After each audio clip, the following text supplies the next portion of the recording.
వచ్చింది అని చెప్పాను కూడా ఆల్రెడీ. కావాలంటే మిగతా వీడియోస్లలో కూడా ఉంటది. మొన్న 3 days కాశీలో ఉన్నప్పుడే.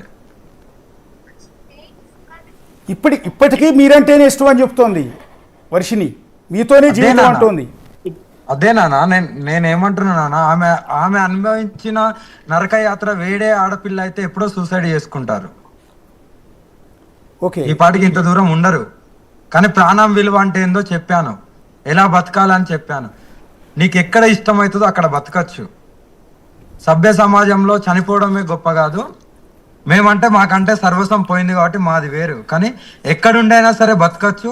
ఆ బతుకులో నీ ఆనందాన్ని మాత్రమే ఎత్తుక్కోవాలి.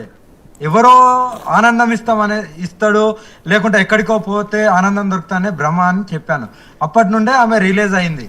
అవును కదా, జీవితం అంటేనే ఆనందం, ఎప్పుడు ఎవరు ఉంటామో ఎప్పుడు ఎవరు పోతామో తెలియదని నాతో పాటు వచ్చేయడం జరిగింది. ఇప్పుడు మీరు పెళ్లి చేసుకున్నారు, ఇక జీవితం ఏదైనా సరే కడదాకా మీతోనే ఉంటాను అంటుంది. మరి మీరు కూడా అమ్మాయిని స్వీకరించడానికి సిద్ధంగానే ఉన్నారా? 100% స్వీకరిస్తాను నాన్న. అంటే బేసిక్గా అఘోరీలకు వివాహ సంబంధాలు ఇలాంటివి ఉండవని అంటారు కదా. ఎవరన్నారు నాన్న? మీరు ఒకసారి అఘోరీస్ మ్యారేజ్ అని కొట్టండి, ఎంతో మంది చేసుకున్నారు. ఓకే, చాలా మంది మ్యారేజ్ చేసుకున్నారు. దేని గురించో మ్యారేజ్ చేసుకోలేదు, ఒకరు తోడు కావాలని చేసుకున్నారు తప్ప ఇంకోటి ఆశించి అయితే ఎవరు చేసుకోరు. తిరుచిలో ఒక మణికందన్ అని ఒకరు ఉన్నారు. ఆయన రీసెంట్ గా ఒక 6 months బ్యాక్ పెళ్లి చేసుకున్నారు. ఇప్పుడు ఈ ఆడపిల్ల అయితే ఎవరు ఉన్నారో, వర్షిని ఉంది కదా, వర్షిని ఇంతకు ముందు చేసిన అఘోరి ఉన్నాడు కదా, రాజేష్ నాథ్, ఆయన కూడా మ్యారేజ్ చేసుకున్నాడు. అతనికి కూడా పిల్లలు ఉన్నారు. అదే పాయింట్ నేను అంటున్నాను. కాదండి, ఇప్పుడు మీరు చెప్పిన పేరుల్లో ఉన్న వాళ్ళంతా కూడా, నేను మళ్ళీ మీరు బాధపడకూడదు, వాళ్ళంతా మగవాళ్ళు, వాళ్ళు పిల్లలు, వాళ్ళ వల్ల పిల్లలు పుట్టే అవకాశం ఉంది కాబట్టి పెళ్లి చేసుకున్నారంటే అర్థం ఉంది. ఇప్పుడు మిమ్మల్ని పెళ్లి చేసుకోవటం వల్ల అమ్మాయి ఏం సుఖపడే అవకాశం లేదు. అంటే సహజంగా అందరు అమ్మాయిలాగా పిల్లల్ని కనే అవకాశం కూడా లేదు కదా అంటున్నా. నాన్న, ఇక్కడ మీరు అనుకునే కోణంలో సుఖానికి అవసరం లేదు, ఆనందం కావాలి. The life is beautiful. అది ఎక్కడ ఆనందం దొరుకుతానే కావాలి. హ్యాపీనెస్ అంటే ఒక ఫిజికల్ వల్ల వచ్చే హ్యాపీనెస్ కాదు ఇక్కడ ఎత్తుక్కోవాల్సింది, అది కూడా కాదు. అదే అలాంటిదే కావాలంటే చాలా మంది పిల్లలు ఎంతో మంది ఉన్నారు, తెచ్చుకోవచ్చు. That is the doesn't matter. అది ఒక్క కోణం వదిలేస్తే కలిసే ఉంటాం, బాగానే ఉంది కదా, ఒకరికొకరు తోడుగా. అంటే మీకు ఉండకపోవచ్చు, మీరు అన్నీ కూడా సర్వం శివుడికి సమర్పించారు, మీ అంగాన్ని సమర్పించారు, మీ జీవితాన్ని సమర్పించారు. ఓకే, అది మీ ఇష్టం.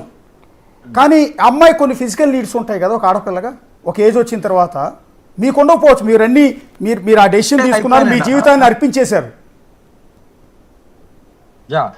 అమ్మాయి కూడా అర్పిస్తా అని మాట ఇచ్చింది కాబట్టి, అన్నిటికీ ఆమె కట్టుబడి ఉన్నది కాబట్టి.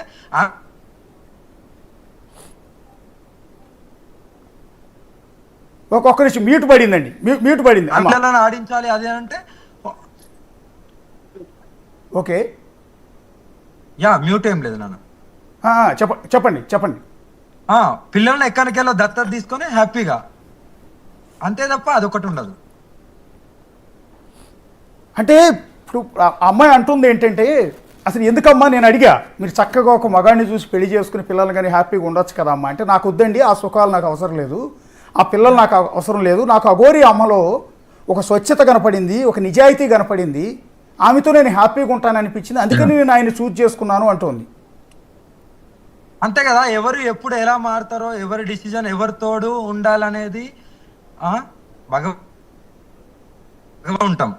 ఇక్కడ ఆడనా మొగనా అనేది జెండర్ది సమస్య కాదు, కలిసి బతికేది అనేదే సమస్య. సొసైటీ అని కాదు కదా. కానీ వాళ్ళ అమ్మగారు మీ మీద ఒక ఆరోపణ చేశారు, వాళ్ళ అమ్మగారు నాన్నగారు మీరేదో మందు పెట్టారని, వశీకరణ మంత్రాలు ప్రయోగించి ఆమెను మీ వశీకరణం చేసుకున్నారని. ఇదే వశీకరణ పెళ్లి. ఇక్కడ నేను మాట్లాడతా. వశీకరణ అంటే మందులు పెట్టి ఏదో ఒకటి చేసేసి పూజలు చేసి అలా చేయక్కర్లేదు. ఒక ప్రేమతో కూడా వశీకరణ చేసుకోవచ్చు. ప్రేమ ద్వారా కూడా అది సాధ్యం. ప్రేమకు ఒక్కదానికే సాధ్యం వశీకరణ అనేది.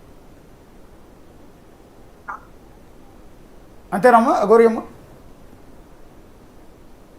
Yes. ఇప్పుడు మీరు పెళ్లి చేసుకున్నారు, ఇది లీగలైజ్ కాదేమో కదా భారతీయ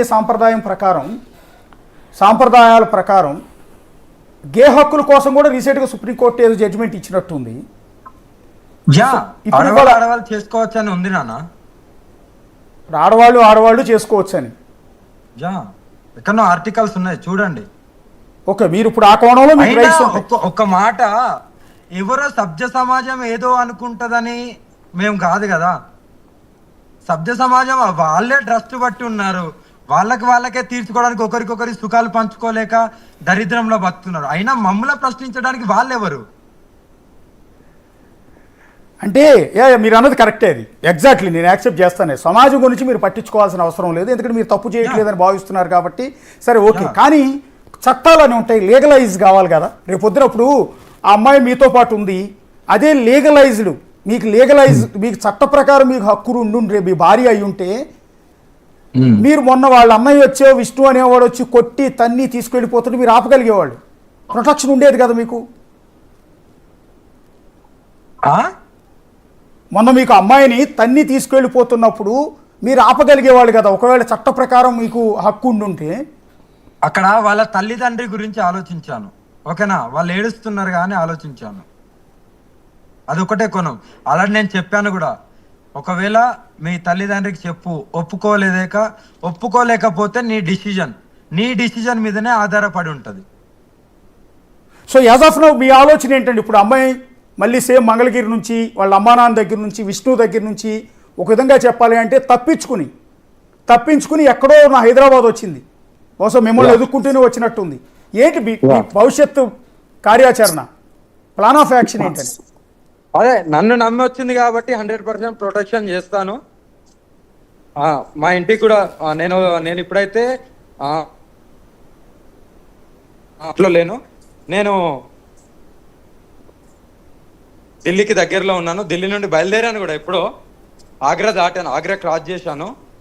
మా ఇంటికి వెళ్తుంది, మా ఇంట్లో